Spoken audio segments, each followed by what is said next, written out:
Good morning, everyone. Week 27 from my home and garden here in Mount Lebanon, making a tomato pie with farm market tomatoes. Now, the first thing we're going to do is make a pie crust. Now, this is a little different from my normal pie crust. Here I have 1.5 cups of all-purpose flour, and I am using a white cornmeal. I have 1 cup plus 2 tablespoons. And if you want, you can use yellow cornmeal if you can't find the white. It's perfectly fine. I'm going to add some fine salt to this, not my normal coarse salt. And what I'm going to do is I'm going to blend this for just a second, just to combine those ingredients. Now, at this point, what I have 12 tablespoons, that's 1.5 sticks of cold unsalted butter. And I cut the butter into little tiny cubes so that it will incorporate a lot faster. But the key is the butter has to be nice and cold. So we're going to go ahead, process this, and you can hear the butter moving around in there. Once that noise stops and it looks like a coarse meal, you know that you've accomplished the task. All the butter is fully incorporated. Okay, putting this together now, we have maybe 5 tablespoons of Manchego cheese, which is a wonderful Mexican flavorful cheese.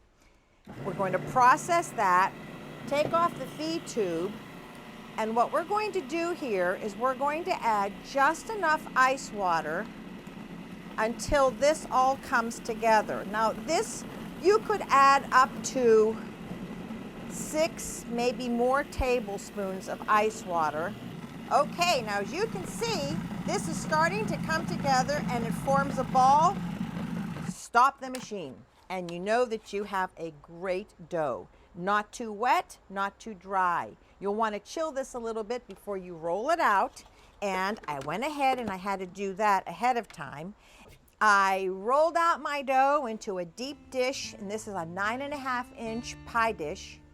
And what I did was I froze it, and then I lined it with foil, and I fill mine with rice. I just uncooked rice, obviously. And I bake it in the oven for 20 minutes at 375 degrees. Carefully lift out the foil-lined rice weight, put it aside, and put this back in the oven for about another 10 to 12 minutes. And there you have a perfectly pre-cooked pie shell. Now, next, what I have in here, mayonnaise. And I'm going to add caramelized onions, which I went ahead and I cooked ahead. And the mayonnaise is the full fat mayonnaise, and I used a very generous 1/4 cup. And this is 1 really large onion that I caramelized. Now, the next thing what I'd like to do is I'd like to add in some more Manchego cheese. And I have here shredded mozzarella. Now, you have to shred your own Manchego. You can't find that shredded, but the mozzarella, of course, you find already shredded in the packages. Parsley, flat Italian leaf, chives, and some thyme go in next, along with some breadcrumbs. You can use the fine breadcrumbs or you can use the panko. It's up to you. Now, to this mixture, I'm going to add just a little bit of salt. Not too much because the cheeses are salty on their own, but a nice amount of pepper. And very important that you combine and mix this all together so that the mayonnaise is really coating everything. Now keep that oven preheated at 375 degrees because that's what you're going to bake your tomato pie at. So put this here. And the next thing you want to do, and I'll have to do it this way, folks, but you'll see it in a second, you put all your mixture right into your pre-baked pie shell. Make sure, by the way, your caramelized onions have cooled before you add them to the mayonnaise. You don't want to do that while they're hot, okay? Now, I'm going to put on a pair of gloves because what I have here, about 2¼ pounds of farm market tomatoes. This constitutes about 6 tomatoes. Salt them. put them in a colander, and let them sit for at least 30 minutes. A little longer will not hurt.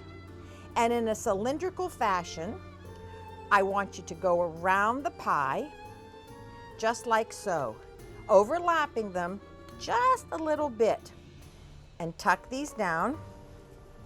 And then I have a few more here that I want to put in the middle. Keep that oven preheated, as I said, at 375 degrees, because this is going to bake in the oven for about 50 minutes. You'll want to sprinkle a little bit of salt and pepper on here, and you'll want to drizzle this with some olive oil. When it comes out of the oven, you want it to sit for at least a half an hour. This does not get eaten still really hot. It should be more room temperature. Through the magic of television, ha ha ha, here you go. And I like to garnish mine with just a little more parsley, because I think it just adds a little pizzazz as well as flavor. There's my tomato pie. I hope you like this recipe as much as I do. Go out, get those tomatoes, and start cooking. Well, I'm Rania Harris. I miss you, I love you, and bon appetit. We miss you and love you too, Rania. Her smile just lights up any room. I know. That, I mean, not only is the food good, but it's her charisma. It is. Yes. And you can find today's recipe from Rania at PittsburghTodayLive.com, and keep watching for more Good Cooking with Rania every Wednesday right here on PTL. All right, well, still to come. Did you get your flu shot yet? I did, and it hurt. Okay. Mine was, the lady that gave it to me was really good. It was yeah, so it didn't hurt at all. Well, up next, doctors say getting a flu shot this year is more important than ever. Mikey Hood is live to find out why and get some answers to questions about this year's flu vaccine, like when to get it, who should get it. That's all coming up next in today's Eye on Health.